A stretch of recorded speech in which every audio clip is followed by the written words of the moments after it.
বিসমিল্লাহির রহমানির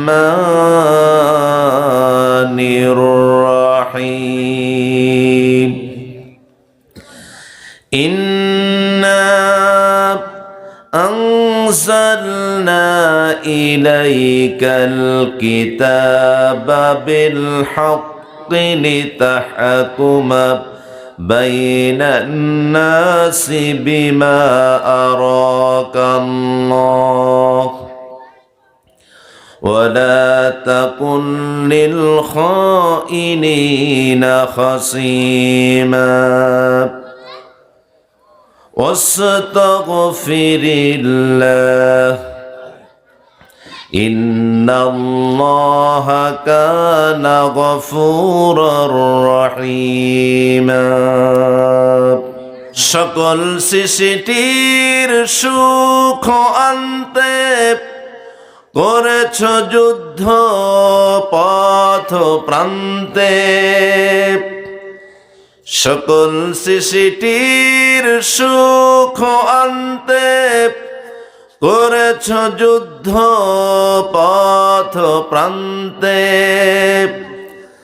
আপসহীন করেছ সংগ্রাম, আপসহীন করেছ সংগ্রাম, আপসহীন করেছ সংগ্রাম, সয়েছ যে যাতনা, রাতের আধারে যেন চাঁদ মধু জোছনা। মুহাম্মদ মুস্তাফা আমার, মুহাম্মদ মুস্তাফা আমার, উসওয়ায়ে হাসানা। রাতের আধারে যেন চাঁদ মধু জোছনা, রাতের আধারে যেন চাঁদ মধু জোছনা। এরা মাননচিপ বাড়াদি কেন্দ্রীয় জামে মসজিদ কমিটি, যুব সমাজ, এলাকাবাসী কর্তৃক আয়োজিত বাৎসরিক তাফসীরুল কোরআন মাহফিলের সুযোগ্য সম্মানিত সভাপতি করিম সাল্লাল্লাহু আলাইহি সাল্লাম 570 খ্রিস্টাব্দের 12 রবিউল আউয়াল, মতান্তরে 9 রবিউল আউয়াল সোমবার সুবহ সাদিক এর সময় এই পৃথিবীতে জন্মগ্রহণ করেন। 40 বছর বয়সে নবুয়ত লাভ করেন। এরপরে তাওহীদ, রিসালাত এবং আখিরাত তিনটা সাবজেক্টকে সামনে রেখে মক্কাতুল মুকাররমায় সুদীর্ঘ 13টি বছর ধরে দাওয়াতে দ্বীন, তাবলীগের কাজটি করেন। এরপরে আল্লাহ তাআলার নির্দেশ ক্রমে মক্কা থেকে বিশ্বনবী মদিনাতুল মুনাওয়ারাতে হিজরত করেন। একটি ইসলামী স্টেট, একটি ইসলামী সমাজ, একটি ইসলামী রাষ্ট্র গঠন করেন। যেই ইসলামী রাষ্ট্র সমাজ গঠন করেন সেই সমাজে চুরি, ডাকাতি, ছিনতাই, রাহাজানি, মারামারি, কলহ, বিবাদ, রক্তপাত, ঝগড়া, ফাসাদ, সন্ত্রাস সব কিছুই বন্ধ হয়ে গেল। নিরাপদ একটি রাষ্ট্র। রাতের অন্ধকারে একটা সুন্দরী নারী তার সৌন্দর্যের সকল প্রকার পর্সা নিয়ে রাত 2টা-3টার সময় রাস্তা দিয়ে হেঁটে যাবে বীর দর্পে। তার চেহারার দিকে তাকানো, তার ইজ্জত হনন করা তো দূরের কথা, তার চেহারার দিকে তাকিয়ে কেউ কথা বলার সাহস পর্যন্ত রাখবে না। আল্লাহু আকবার। এমন সুন্দর একটা রাষ্ট্র রাসূল গঠন করলেন। কিন্তু হঠাৎ করে একদিন মদিনাতুল মুনাওয়ারাতে চুরি হলো। যে জিনিস কখনোই হয় না, এরকম জিনিস যদি একটা ঘটনা ঘটে তাহলে এটা এলাকাতে আলোচনায় বিষয়টা মুখরিত হয়ে যায়। বাশির বিন উবাইরিক, জাফার গোত্রের বাশির বিন উবাইরিক একটা আনসারীর বর্ম চুরি করেছে।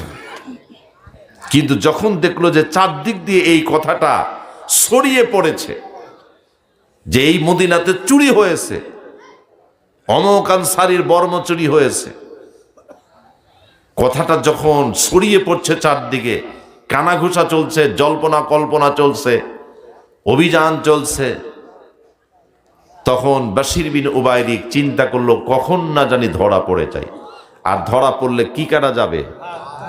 হাত কাটা যাবে। হাত কাটা যাবে এই ভয়তে বাশির বিন উবাইরিক বর্মটা নিয়ে এক ইহুদির বাড়ির উঠানে ফেলে দিয়ে আসলো এবং তার জাফার গোত্রের কয়েকজন লোককে সাথে করে এনে রাসূলুল্লাহর কাছে হাজির হয়ে বলল, হে রাসূল, অমুক আনসারীর বর্ম অমুক ইহুদি চুরি করেছে। ইহুদিও চলে আসলো, এসে বলল, মুহাম্মদ সাল্লাল্লাহু আলাইহি ওয়াসাল্লাম, সত্যি করে বলছি আমি বর্ম চুরি করিনি, তবে একথা সত্য বাশির বিন উবাইরিক বর্মটা চুরি করে হজম করতে না পেরে আমার বাড়ির উঠানে ফেলে দিয়ে গেছে। কিন্তু ইহুদির পক্ষে তেমন কোনো জোরালো প্রমাণ নেই। বাশির বিন উবাইরিক আসার সময় সে তার জাফার গোত্রের বেশ কিছু লোকজন সাথে করে আনছিল, তার পক্ষে অনেক সাক্ষী দাঁড়িয়ে গেল। রাসূলুল্লাহ ইহুদির বিপক্ষে এবং বাশির বিন উবাইরিকের পক্ষে রায় দিতে যাবেন, ঠিক এমন সময় হযরত জিবরিল আলাইহিস সালাম নাজিল হলো, আল্লাহর হাবিবকে সালাম প্রদান করলো, আসসালাতু ওয়াসসালামু আলাইকা ইয়া রাসূলুল্লাহ, হে আল্লাহর নবী, আপনি মেহেরবানি করে আমার সালাম গ্রহণ করুন। ইন্নাল্লাহা ইয়াকরাউকাস সালাম, নিশ্চয়ই আল্লাহ তাআলা আমার মাধ্যমে আপনাকে সালাম জানিয়েছেন। ও নবী, সূরা নিসা 105 এবং 106 নম্বর আয়াতে কারিমা নাজিল হয়ে গিয়েছে। বর্মটা আসলে ইহুদি চুরি করে নাই, বর্মটা বাশির বিন উবাইরিক চুরি করেছে। এই সত্যটা কেউ জানে না, সত্যটা কোরআন ফাঁস করে দিল, আসল চোর কোরআন ধরিয়ে দিল এবং একজন নিরপরাধকে হাত কাটা থেকে বাঁচিয়ে দিল। তাহলে এই কোরআন মুর্দা কিতাব না জিন্দা কিতাব? সকলকে বলতে হবে মুর্দা না জিন্দা? জিন্দা কিতাব। এই কোরআন এসেছে গোটা পৃথিবীর বুকে ইনসাফ কায়েম করার জন্য। আল্লাহ রাব্বুল আলামিন বলেন, লাকাদ আরসালনা রুসুলানা বিল বাইয়িনাত ওয়া আনসালনা মা'আহুমুল কিতাবা ওয়াল মিজানা লিয়াকুমান নাসু বিল কিসত।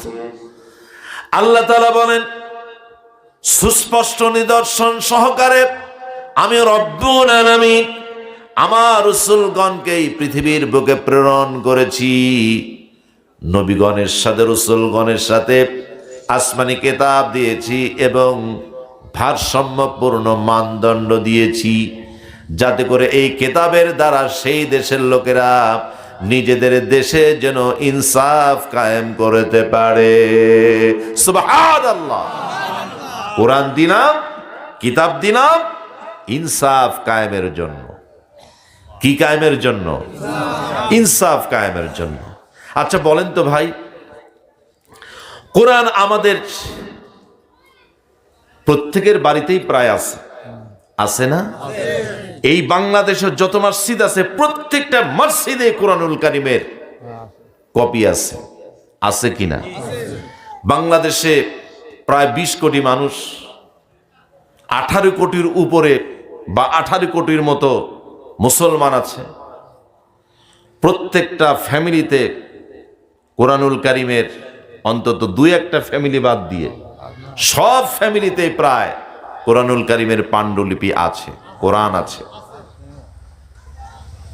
এরপরেও কি আমাদের দেশের চুরি, ডাকাতি, ছিনতাই, রাহাজানি, হত্যা, ধর্ষণ, চাঁদাবাজ, লুণ্ঠন, ডাকাতি, ছিনতাই, রাহাজানি এগুলি কি বন্ধ হয়েছে?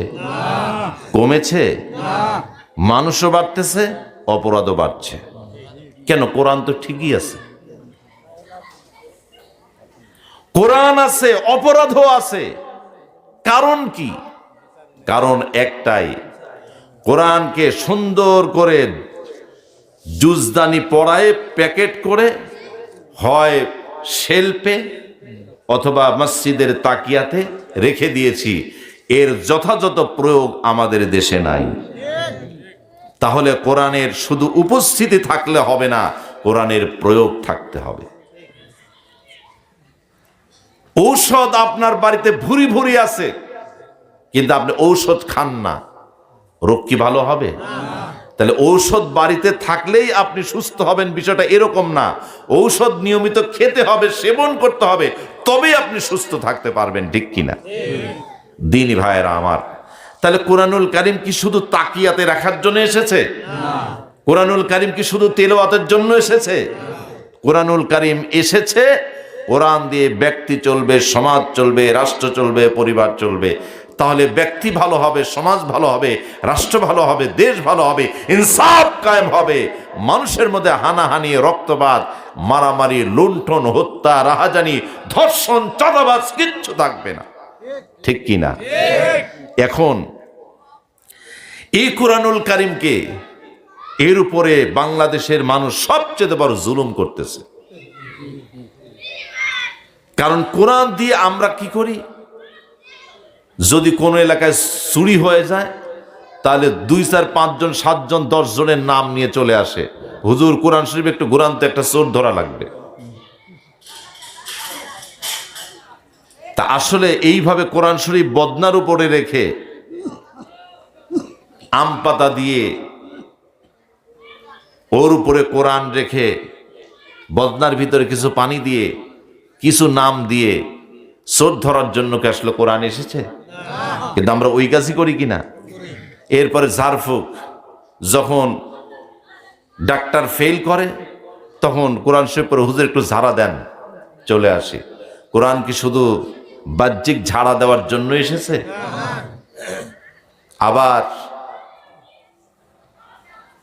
মানুষ মরে গেছে, বাপ মরে গেছে, মা মরে গেছে, 40 তারিখ চলে এসেছে, 2, 4, 5 জন, 10 জন হাফেজ ডাক দিয়ে, মৌলানা সাহেব ডাক দিয়ে কোরআন শরীফ খতম করে দিয়ে দোয়া করে দিচ্ছি। কোরআন কি আসলে এর জন্য নাজিল হয়েছে? অথবা কাউকে জিন ধরেছে, ভূতে ধরেছে, জিন ভূত সারানোর জন্য হুজুরের কাছে চলে আসে যে কোরআন দিয়ে একটু তদবির দেন, জিন ভূত যেন চলে যায়। তাহলে জিন ভূত তাড়ানোর জন্য কি কোরআন এসেছে? তাহলে যে জন্য কোরআন এসেছে সেটা করছি না, যে জন্য কোরআন আসে নাই সেটা নিয়ে আমরা কোরআনের উপরে মহা জুলুম করে বসেছি। দ্বীনি ভাইয়েরা আমার, এটা এমন একটা কিতাব, এই কিতাবটা আপনি খুলবেন ঈমানের সাথে, বিশ্বাসের সাথে, এই কিতাবটা আপনি আদবের সাথে পড়বেন, সওয়াব আর সওয়াব, সুবহানাল্লাহ। পৃথিবীতে এমন কোন কিতাব নাই যে পড়লেই সওয়াব হয়, নেকি হয়। সম্মানিত ভাইয়েরা আমার, আল্লাহর নবী বলেছেন, মান করা আল কোরআন, মান করা হারফাম মিন কিতাবিল্লাহি ফালাহু হাসানাতুন ওয়াল হাসনাতু বিআশরি আমসালিহা। যদি কোনো ব্যক্তি আল্লাহর কোরআন পড়ে, যতগুলি আয়াত পড়ল, যতগুলি সূরা পড়ল, এই সকল সূরার মধ্যে, আয়াতের মধ্যে যতগুলি হরফ রয়েছে, অক্ষর রয়েছে, বর্ণ রয়েছে, প্রত্যেকটা বর্ণে বর্ণে, প্রত্যেকটা অক্ষরে অক্ষরে, প্রত্যেকটা হরফে হরফে আল্লাহ রাব্বুল আলামিন অন্তত 10টি করে সওয়াব দান করলেন।